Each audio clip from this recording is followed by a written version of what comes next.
हुई हैं सब राजा। धनुष तोड़ने वाला यदि नहीं मिला तो सब राजा मारे जाएंगे। मैं विचार यह करने लगा कि जो धनुष तोड़ा गया है वह भगवान शिव का तोड़ा गया है, और शिव शब्द का शाब्दिक अर्थ ही होता है कल्याण। भगवान शिव से जो जुड़ जाता है उसका कल्याण निश्चित हो जाता है। भगवान शंकर की कृपा जिस भक्त को प्राप्त हो जाती है उसके जीवन में फिर कोई समस्या आने वाली नहीं है। क्योंकि कर्पूर गौरम करुणावतारम संसार सारम भुजगेंद्रहारम, करुणा के अवतार भगवान शंकर हैं। शिव जी के लिए ही शास्त्र कहता है आशुतोष तुम अवढर दानी और आरती हरहु दीन जन जानी। भगवान शंकर शीघ्र प्रसन्न होने वाले हैं, और शंकर जी की कृपा का हाथ जिस भक्त के सिर पर हो जाता है उसके जीवन में कभी कोई समस्या आने वाली नहीं है। तो हमारा ध्यान भगवान शिव के परम भक्त मर्कंड के पुत्र मार्कंडे की ओर चला गया। मर्कंड जी के जीवन में कोई संतान नहीं थी, तो एक बार उन्होंने संतों से पूछा महाराज हमारी कोई संतान नहीं है। तो संतों ने जिस समय भाग्य रेखा को देखा तो निर्णय ये दे दिया कि तुम्हारे पूरे जीवन में संतान होगी ही नहीं। चरणों में गिर गए, महाराज कोई उपाय जिससे हमें संतान की प्राप्ति हो सके। महात्माओं ने कहा शंकर जी यदि कृपा कर दें तो शंकर जी में यह सामर्थ्य है कि भावु मेट सके त्रिपुरारी, होनहार को मिटाने की शक्ति भगवान शिव में है। शंकर जी यदि कृपा कर देंगे तो मैं पुत्र की प्राप्ति हो जाएगी। महात्मा मृकंड ने भगवान शिव की आराधना की, शंकर जी प्रसन्न हो गए, शंकर जी की कृपा प्राप्त हो गई, पुत्र मिल गया। लेकिन समस्या यह थी कि पुत्र केवल 5 वर्ष तक जीवित रहेगा। अल्पायु था बालक। धीरे धीरे समय बीतने लगा, पिताजी ने पुत्र का नाम मार्कंडेय रख दिया। समय बीतने लगा, पिताजी को चिंता होने लगी कि आज तो हमारा पुत्र हमारे साथ में है लेकिन कुछ समय बाद संसार छोड़ करके चला जाएगा, 5 वर्ष पूरे हो जाएंगे तो हमारा पुत्र हमारे साथ नहीं रहेगा। क्या किया जाए जो हमारा पुत्र अल्पायु से दीर्घायु हो सके। संतों ने कहा भगवान शंकर मृत्यु के भी देवता है, तभी उन्हें मृत्युंजय कहा जाता है। भगवान शंकर यदि कृपा कर दे तो बालक अल्पायु से दीर्घायु हो सकता है, इसमें कोई बड़ी बात नहीं है। महात्मा मार्कंडे ने भगवान शंकर के प्रति अपने श्रद्धा सुमन समर्पित किए, अपने मन को भगवान शंकर के चरणों में जोड़ दिया, भगवान शंकर के मंदिर में शंकर जी का नाम जपने लगा। और होते होते वह दिन आ गया जिस दिन बालक की आयु का अंतिम दिन था। अंतिम दिन था, अपने ठीक समय पर यमराज बालक के प्राण लेने आए, लेकिन बालक शंकर जी के मंदिर में था। और शिव महापुराण यह कहता है कि भगवान शंकर के मंदिर में यमराज का प्रवेश वर्जित है। यमराज भगवान शंकर के मंदिर में जा नहीं सकते हैं, इसलिए यमराज ने अपना पास दूर से ही फेंका। यमराज निश्चित समय पर प्राण लेने के लिए आए। यमराज माने काल प्राण लेने के लिए आया, लेकिन काल प्राण लेने में सफल नहीं हो पाया और काल को उल्टे पैर वापस लौटना पड़ गया, क्योंकि बालक पर अब महाकाल की कृपा हो गई थी। महाकाल की कृपा हो गई तो यमराज भी बालक का बाल बांका नहीं कर पाए। शंकर जी के सुरक्षा चक्र का भेदन यमराज भी नहीं कर पाए। क्यों? क्योंकि बालक शंकर जी के प्रति समर्पित था, इसलिए यमराज भी बालक का कुछ नहीं कर पाए। तो मैं चिंतन ये करने लगा कि बालक जब शंकर जी के प्रति समर्पित हो गया तो यमराज कुछ नहीं कर पाए, तो धनुष तो भैया जीवन भर शंकर जी के प्रति समर्पित रहा। धनुष ने तो पूरा जीवन भगवान शंकर को समर्पित कर दिया। मार्कंडे ने अंतिम समय में भगवान शंकर के लिंग माने शिवलिंग को पकड़ लिया था और यमराज कुछ नहीं कर पाए। बालक ने शंकर जी को पकड़ा था तो यमराज कुछ नहीं कर पाए, और धनुष को तो शंकर जी पकड़ा करते थे। तो जब यमराज वहां कुछ नहीं कर पाए तो फिर धनुष तोड़ने वाला धनुष तोड़ने में सफल कैसे हो गया? जब यमराज सफल नहीं हो पाए बालक के प्राण लेने में, तो तोड़ने वाला शंकर जी का धनुष तोड़ने में सफल कैसे हो गया? इस पर यदि आप चिंतन करेंगे तो कहीं ना कहीं कुछ निष्कर्ष मिलेगा, निर्णय मिलेगा, और आपको लगेगा कि कोई पथ गलत आप पकड़ रहे हो। धनुष तोड़ने वाला शत्रुता का पात्र नहीं है, धनुष तोड़ने वाला मित्रता का पात्र है। हमारे कहने का भाव ये कथा इसलिए हमने बताई कि शंकर जी का धनुष और शंकर जी ने नहीं रक्षा की। शंकर जी भगवान है, और जब शंकर जी ने रक्षा नहीं की तो शंकर जी का धनुष और उन्होंने नहीं रक्षा की तो तुम महाराज बेकार 3-5 कर रहे हो। धनुष टूटा है, जनक की कन्या का विवाह हो गया है। किसी कन्या का विवाह हो जाए ये तो बड़ी अच्छी बात है, मांगलिक कार्य है, धार्मिक कार्य है। धनुष टूटा है, सब प्रसन्न है, और जब सब प्रसन्न है तो आप महाराज प्रसन्न हो जाओ, मार काट की बातें काहे कर रहे हो। अच्छा, धनुष एक ने तोड़ा है, लेकिन परशुराम जी का नियम है कि मारे सब जाएंगे राजा।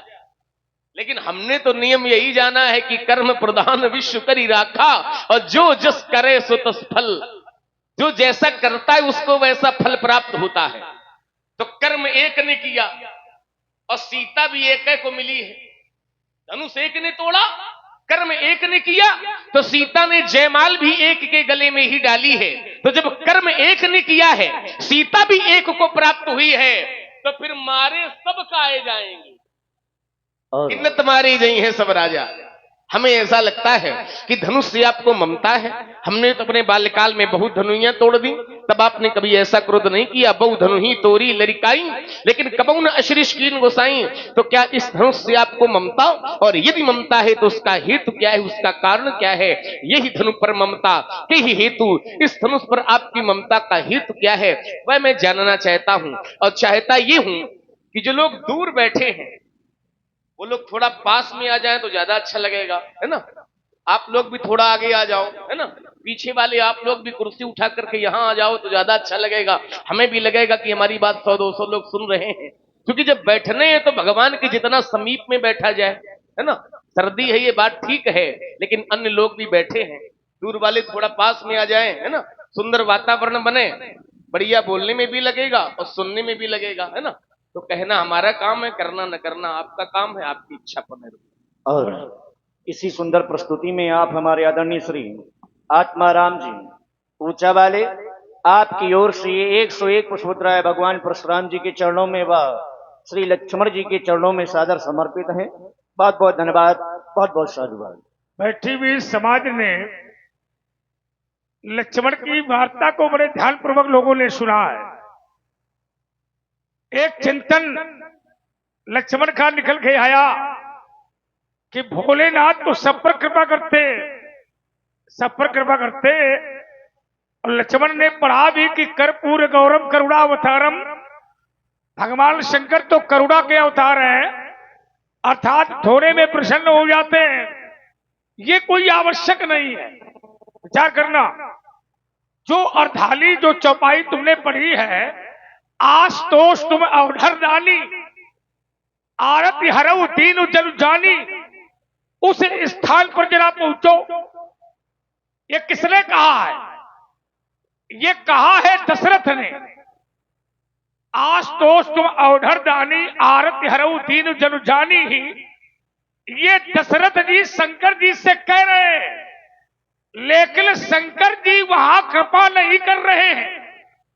विचार करना, शंकर जी की कृपा दशरथ के ऊपर नहीं हो रही है। कह रहे हैं वो दशरथ, आशुतोष तुम अवधर दानी आरती हरऊ, हमारे कष्टों को हरण कराओ।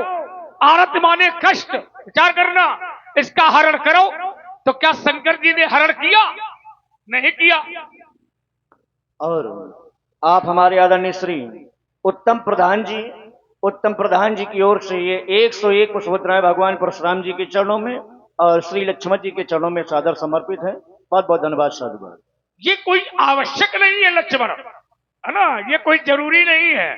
तो जो तुमने उत्तर दिया है उसी उत्तर में सीधा है कि जो व्यक्ति ये कह रहा है उस व्यक्ति के कष्टों का हरण शंकर जी नहीं करते हैं। हर व्यक्ति के कष्ट का हरण शंकर जी करें, ये कोई आवश्यक नहीं है। अच्छा, चौपाई भी तुम पढ़ रहे हो, कर्म प्रधान विश्व करी राखा, जो जस करई। तो जब जो जस करई तो तस फल चाखा, तो उसमें शंकर जी क्या करेंगे? समझो, जब कर्मों का भोग तुम्हें भोगना है तो फिर उसमें शंकर जी क्या करेंगे? कुछ करेंगे? नहीं कर सकते हैं। जब कर्म का दंड कर्म के भोगों के अनुसार भोगना पड़ेगा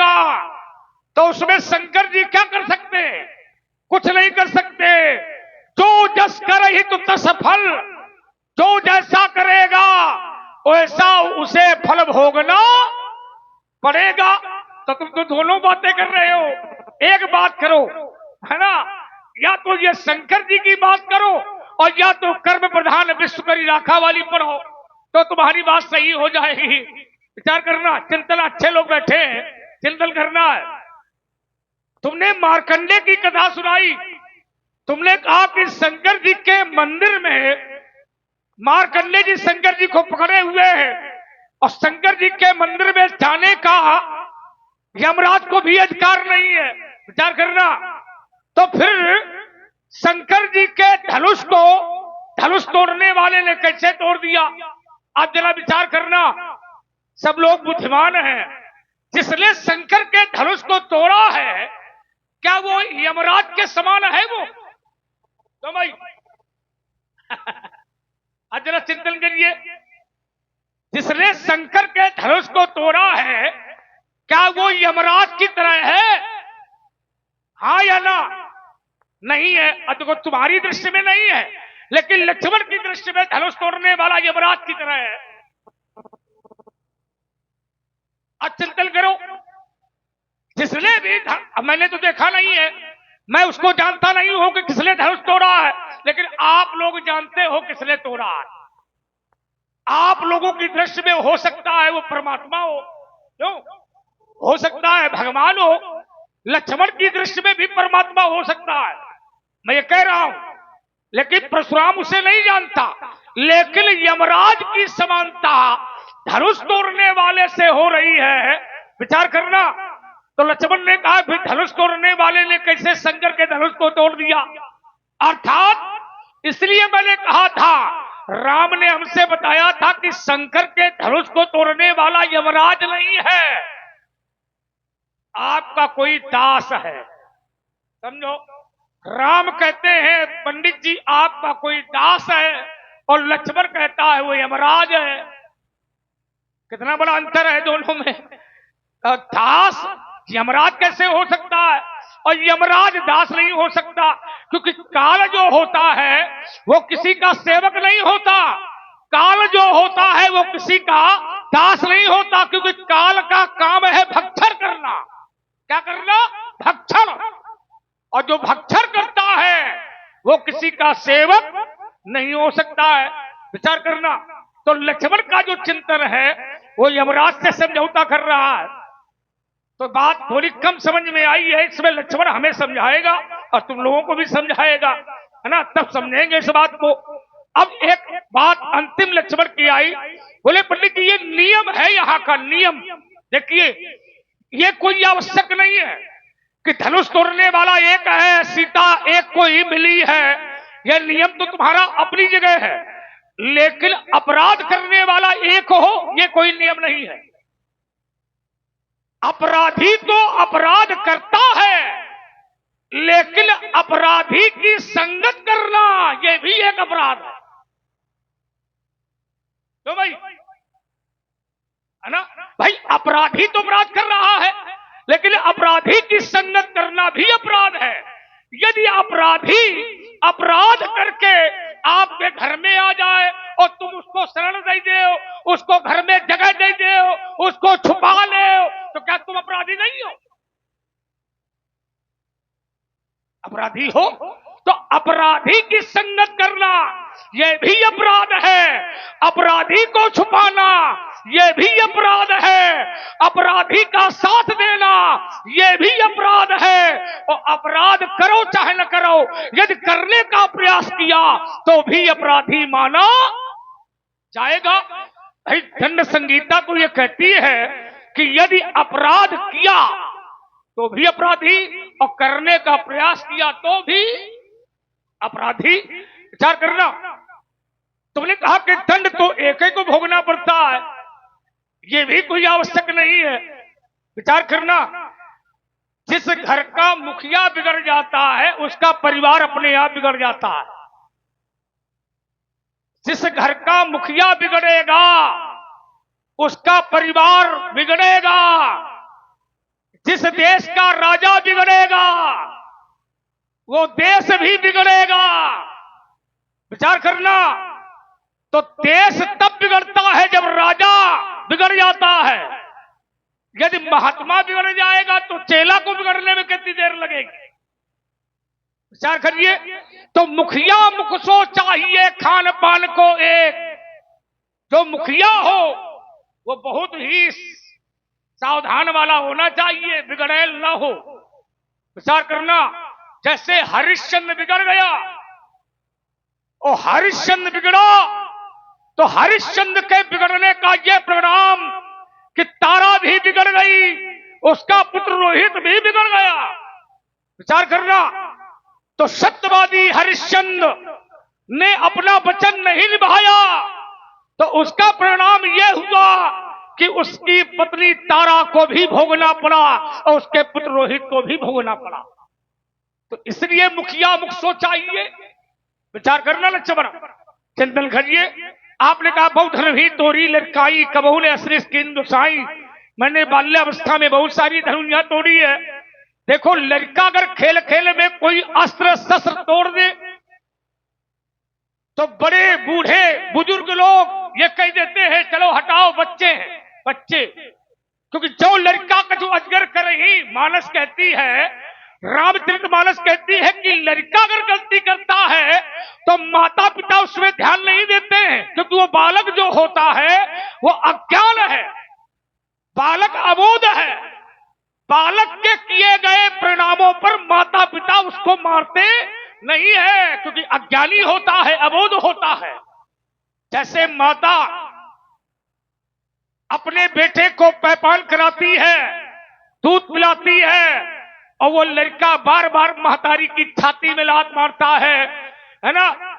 और अगर मौका मिले तो केस माने बाल पकड़ के भी खींच लेता है, लेकिन महतारी उसको गोदी से फेंकती नहीं है, महतारी उसको मारती नहीं है। तो आचार को कहना पड़ गया, जो कहीं केस करे जो घाता, तो तौन हेतु उतारई माता। वो महतारी अपने बच्चे को मारती नहीं है। जैसे नाती और बाबा, बाबा अपने कंधे पर नाती को बैठाए हो, है ना, और नाती अबोध हो, और वो बार बार बाबा की दाढ़ी नोचे, मुच्छे नोचे, बाबा को अच्छा लगेगा? विचार करो। लेकिन अब लक्ष्मण जैसा बाबा हो तो का कंधे से उठा के फेंक ही दे।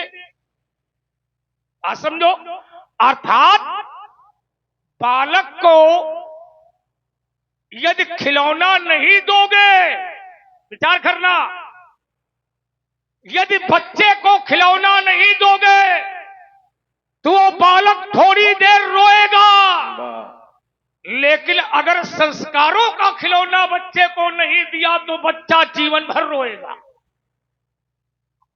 तो भाई सही है कि गलत?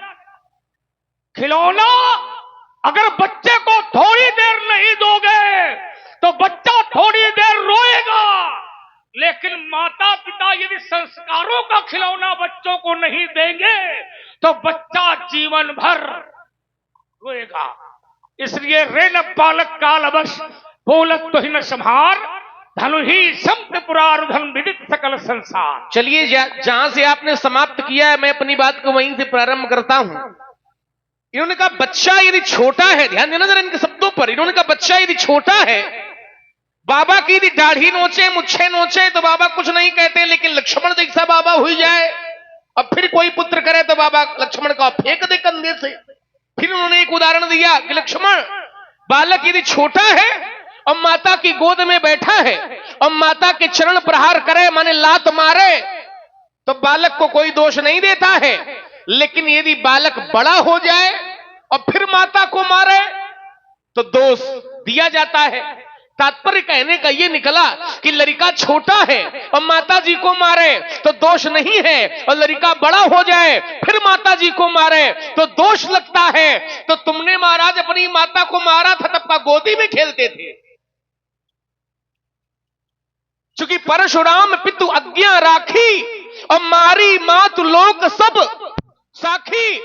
परशुराम जी ने जब अपनी माता को मारा था तो संसार में किसी ने दोष नहीं दिया। क्यों नहीं दिया? क्योंकि परशुराम जी ने अपने मन से माता को नहीं मारा था, बल्कि पिता ने आदेश दिया था और पिता के आदेश पर माता को मारा गया है, इसलिए परशुराम जी को दोष। अब देखिए, इसको यहां से हम जोड़े भी देते हैं। यद्यपि माता को मारना यह गलत है, हमारी संस्कृति माता को मारने की नहीं है, हमारी संस्कृति माता का सम्मान करने की है। मातृ देवो भव की हमारी संस्कृति है। प्रातः काल उठ के रघुनाथा मात पिता गुरु नावई, ये हमारी संस्कृति है। माता को मारने की संस्कृति नहीं है, बल्कि माता का सम्मान करने की हमारी संस्कृति है। लेकिन परशुराम जी ने माता को मारा और गलत नहीं कहा गया, क्योंकि पिता के आदेश से मारा। मारना गलत है, लेकिन गलत कहा नहीं गया, क्योंकि पिता के आदेश से मारा है। तब पिता के आदेश से जब परशुराम जी माता को मार सकते हैं और ये गलत नहीं है, तो धनुष तोड़ने वाले ने गुरु के आदेश से धनुष तोड़ दिया, तो ये गलत कैसे हो गया? कहा भैया सही है कि गलत, कैसे ये पूछते हैं, है ना? गलत हो तो हाँ बता देना। जब पिता के आदेश से माता को मारना सही है, तो फिर गुरु के आदेश से धनुष तोड़ना ये गलत कैसे हो गया? फिर ये शत्रु कैसे हो गया? फिर ये सो बिलगाओ बिहाई समाजा तुम्हारे जी है सब राजा की विधा क्यों? विचार करिए जरा। एक बात। दूसरी बात, अब जो इन्होंने चिंतन दिया, बोलना है कुछ? बोलो बोलो बोलो, चाहे जितने लोग, लेकिन व्यवस्था एक है, लोग बना के रखो। हाँ जानते हैं। और इसी सुंदर संवाद पर प्रभावित हुए भाई श्री दीपक राजपूत जी, अर्ध सरकारी कमेटी सदस्य, खड़े ही लोधन, इनकी ओर से 51 मुद्राएं और 101 मुद्राएं श्री नेतराम सोनी जी, खड़े ही लोधन वाले, इनकी ओर से, और 51 मुद्राएं श्री आत्माराम राजपूत जी, ऊंचा वाले अध्यापक, इनकी ओर से प्रदान है। बहुत बहुत साधुवाद। आइए, एक बात हमने कही थी कि कर्म प्रधान विश्व करी राखा, जो जस करे सो तस फल चाखा। तो उन्होंने कहा लक्ष्मण, जब कर्मों का फल ही भोगना है तो शंकर जी क्या करेंगे? फिर ये शंकर जी की कृपा कहां जाएगी? जब कर्मों का फल भोगना है तो शंकर जी क्या कर लेंगे? ये इनका तर्क आया कि जब कर्मों का फल ही व्यक्ति को भोगना है तो शंकर जी उसमें क्या करेंगे? तो फिर तुम भी यही समझ लो कि जब कर्मों का फल ही भोगना है और शंकर जी कुछ नहीं कर पाएंगे, तो धनुष ने कुछ ऐसे कर्म किए होंगे जो इसको टूटना पड़ा, तो शंकर जी क्या करें? और जब शंकर जी कुछ नहीं कर पा रहे हैं तो तुम काहे करने के चक्कर में पड़े हो? जब आप यही मान लोगे कि कर्मों का फल, देखिए एक अंतर है। जैसे कोई व्यक्ति दुखी है, दुख है घर में, तब वो ये सोचे कि भैया हमारी भाग्य में लिखा था कर्मों का फल भोगना पड़ रहा है, इसलिए ये दुख हमें मिल रहा है। ये बैठ करके सोच रहा है तो मूर्खता कर रहा है। कर्मों का फल हमें भोगना पड़ रहा है, दुख मिल रहा है, ये बात ठीक है, लेकिन उस दुख में भी यदि चिंतन भगवान का करते रहेंगे तो भगवान में यह सामर्थ्य है कि हमारे कर्मों के भाग्य को भी मिटाने की शक्ति भगवान में होती है, उस कर्म के फल को भी मिटाने की शक्ति भगवान शंकर में होती है। आप कहते हो शंकर जी क्या करेंगे? ऐसा क्या है जो शंकर जी नहीं कर सकते? आप कहते हो शंकर जी करेंगे क्या? अब मैं कहता हूं ऐसा क्या है जो शंकर जी नहीं कर सकते हैं? तभी तो ये कहा गया है कि भावु मिट सके, होनहार को भी मिटाने की शक्ति शंकर जी में है। लेकिन कब? जब तुम शंकर जी का नाम लेओगे और केवल चिंतन ये करोगे कि भाग्य में था तो दुख मिल रहा है, तो कायर की सहायता भगवान नहीं करते। जो भगवान का चिंतन, एक चौपाई में मानस से भी पढ़े देता हूं, प्रमाण ले लीजिए। क्या है? मंत्र महामणि विषय ब्याल के अमेटत कठिन कुंवंक, भाल के मस्तक के अंकों को भी मिटाने की शक्ति में, माने हमारे भाग्य में जो लिखा है उसको मिटाने की भी शक्ति भगवान में है। लेकिन कब? जब हम भगवान के प्रति समर्पित होंगे और केवल कर्मों के दुख का रोना लेकर के बैठे रहेंगे, तो फिर भगवान भी हमारी सहायता करने वाले नहीं है, क्योंकि कायर व्यक्ति का साथ भगवान भी नहीं देते हैं। कादर मन कहूं एक अधारा और दैव दैव आलसी पुकारा। कर्म तो करना पड़ेगा, कर्मों का फल मिलेगा। अब ये बात यदि मान ली जाए तो कोई किसान खेत की मेड़ पर खड़ा हुए और ये कहे कि कर्मों में भैया लिखा होएगा तो फसल मिलेगी और नहीं लिखा होएगा तो नहीं मिलेगी, ये नहीं बनेगा। हमें कर्म करना पड़ेगा, जब कर्म करेंगे तभी फल की प्राप्ति होगी। अब भगवान के आश्रित होकर के हम कर्म करें तो और अच्छी बात है, कर्म करें लेकिन भगवान का सहारा लेकर के। हमारे जीवन में समस्या है लेकिन भगवान का चिंतन चल रहा है, भगवान का स्मरण चल रहा है। जैसे एक उत्तर मैं करूं, प्रहलाद के जीवन में संकट था, कभी होलिका गोद में लेकर के बैठ गई, आग में लेकर के बैठ गई, कभी पहाड़ों से नीचे फेंके गए, कभी सर्पों की कोठरी में बंद कर दिए गए, कभी जहर का पान कराया गया, लेकिन प्रत्येक परिस्थिति पे उन्होंने भगवान का चिंतन किया, भगवान का सुमिरन किया। दुख था, लेकिन उन्होंने ये नहीं सोचा कि कर्मों का फल हम भोग रहे हैं। उन्होंने कहा दुख है, अच्छी बात है, लेकिन भगवान का साथ हम नहीं छोड़ेंगे, भगवान का नाम जपना नहीं छोड़ेंगे। प्रत्येक परिस्थिति पर भगवान के प्रति समर्पित रहे, और जब समर्पित रहे तो प्रत्येक परिस्थिति पर भगवान ने प्रहलाद की रक्षा की। और अंत में जिस समय हिरण्यकश्यप ने पूछा कि क्या तुम्हारा भगवान इस खंबे में है, तो प्रहलाद ने कहा मेरा भगवान इस खंबे में है। अपने भक्त की बात को सिद्ध करने के लिए, अपने भक्त की रक्षा करने के लिए भगवान खंबा फाड़ करके प्रकट हो गए। तो मेरी बात यह है कि जब प्रहलाद की रक्षा करने भगवान खंबे से प्रकट हो सकते हैं, तो शंकर जी भैया धनुषे से प्रकट हो जाते हैं। जब खंबा फाड़ करके भगवान प्रहलाद की रक्षा करने आ सकते हैं, तो धनुष पर भी अत्याचार हो रहा था। खूब सहस दस एक कई 12 लगे उठावन टरे नटारा, लेत चढ़ावत खिंचत गाढ़े आदि आदि। तो जब भगवान खंबे से प्रकट होकर प्रहलाद की रक्षा कर सकते हैं, तो धनुष शंकर जी का था, शंकर जी धनुषे से प्रकट हो जाते। तो हमारी बात तो यही है कि शंकर जी हैं भगवान, और भगवान जिसे मारना चाहेंगे उसे कोई बचा नहीं सकता है, और शंकर जी जिसे बचाना चाहेंगे उसे कोई मारने वाला।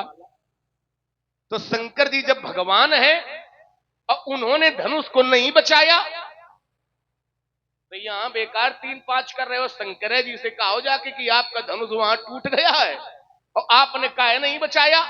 तो जब शंकर जी का धनुष और उन्होंने बचाना उचित नहीं समझा, तो फिर परशुराम जी को भी क्रोध और विरोध करने की कोई आवश्यकता नहीं है। ये मेरा तर्क है। एक बात आपकी और लेंगे, उसकी बात कई बातों को हम छोड़ेंगे भी, है ना, क्योंकि छोटी छोटी बात होंगी तो ज्यादा अच्छा लगेगा। एक बात आपने और कही कि लक्ष्मण, परिवार का मुखिया यदि बिगड़ गया तो परिवार पूरा बिगड़ जाएगा। ऐसा होता है, हम ये नहीं कहेंगे कि ऐसा नहीं होता है, लेकिन प्रत्येक जगह ऐसा ही हो, ऐसा कोई आवश्यक नहीं है। जैसे प्रहलाद जी हिरण्यकश्यप के पुत्र थे, हिरण्यकश्यप तो बिगड़ा, लेकिन हिरण्यकश्यप के बिगड़ने का प्रभाव कोई प्रहलाद के ऊपर। और इसी में आपकी उस बात का भी उत्तर हम करे देते जो आपने कहा था, संगति का प्रभाव होता है। संगति यदि कोई अपराधी की करे, है ना, तो हिरण्यकश्यप के घर में प्रहलाद रहते थे, लेकिन हिरण्यकश्यप के कार्य का प्रभाव प्रहलाद के ऊपर नहीं था। संगति का कोई असर प्रहलाद के ऊपर नहीं था।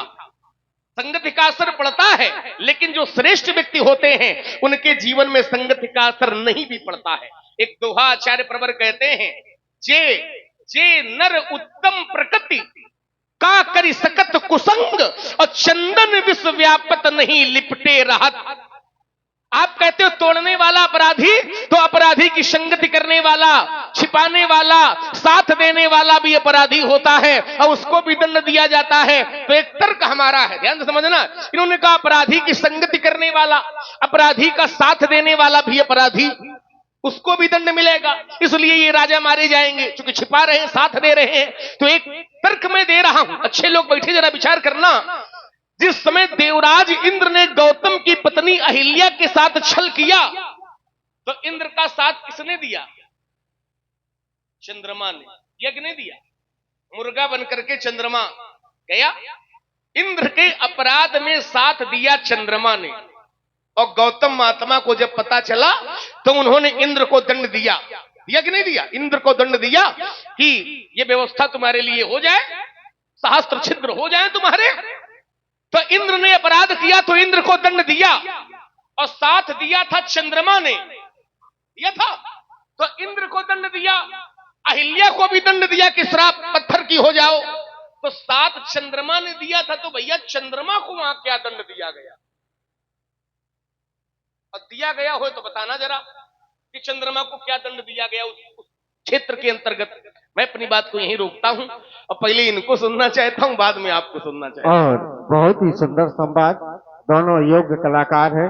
तो इसी पर प्रभावित हुए हैं श्री उत्तम प्रधान जी, इनकी ओर से 101 मुद्राएं और 101 मुद्राएं श्री चंद बाबू जी, और ये 21 मुद्राएं चंद्रभान भगत जी जो जयसारी से पधारे हैं, इनकी ओर से, और 51 मुद्राएं श्री हरिराम गुप्ता जी कानपुर वाले, इनकी ओर से, और 51 मुद्राएं कल्लू सिंह बड़ी बकरी खड़ही लोधन इनकी ओर से, और 51 मुद्राएं श्री जगराम सिंह पहलवान और 51 मुद्राएं प्रेमचंद लंबरदार इनकी ओर से, और 51 मुद्राएं श्री दुर्जन सिंह राजपूत गढ़ी मोहाल खड़ही लोधन इनकी ओर से, और 51 मुद्राएं श्री उदय भान पारा वाले इनकी ओर से